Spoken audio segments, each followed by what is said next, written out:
आज मस्त असं सिंपल आणि साधं पिठलं आणि भाकरी बनवली होती. Good morning guys.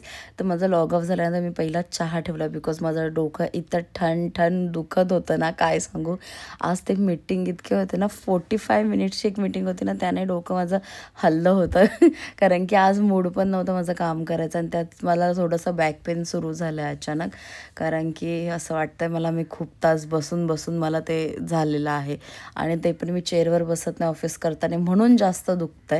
तर मी ट्राय करणार आहे आता माझी चेअर आणायची बिकॉज हे जरा जास्तच होत चाललं आहे. त्याच्यानंतर आज मी सिम्पल आणि साधं बनवणार होते, ते म्हणजे पिठलं.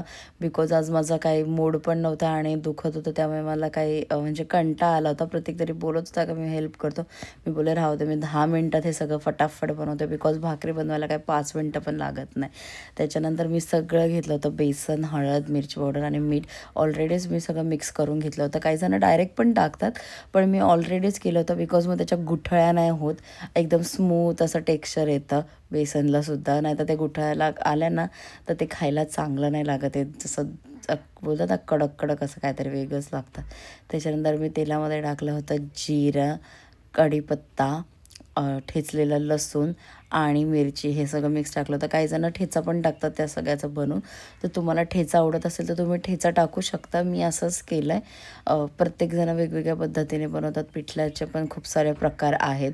जसं मी एक साधं आणि सिम्पल बनवलं आहे, याच्यामध्ये पण मला येतात 2-3, पण ते असं एक हटून पण बनवतात, ते मला एवढं नाही जमत, ते मम्मीला मस्त जमतं.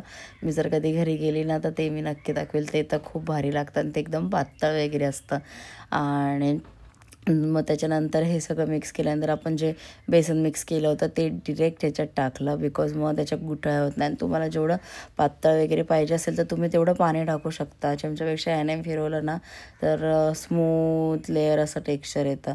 नंतर तुम्हाला दिसेल असं की ते स्मूथ येतं ते, कारण की ते खायलाच इतकं टेस्टी लागतं. आणि पिठलं कधी पण गरम गरमच चांगलं लागतं, म्हणून मी जेवायच्या आधी 2 मिनटं आधी बनवलेलं आहे हे.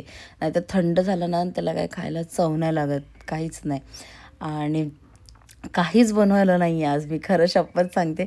मला इतकं म्हणजे काय सांगू, इतकं बोर होतं आहे ना, काही कळत पण नाही आणि आज मन पण लागत नाही आहे कशामध्येच.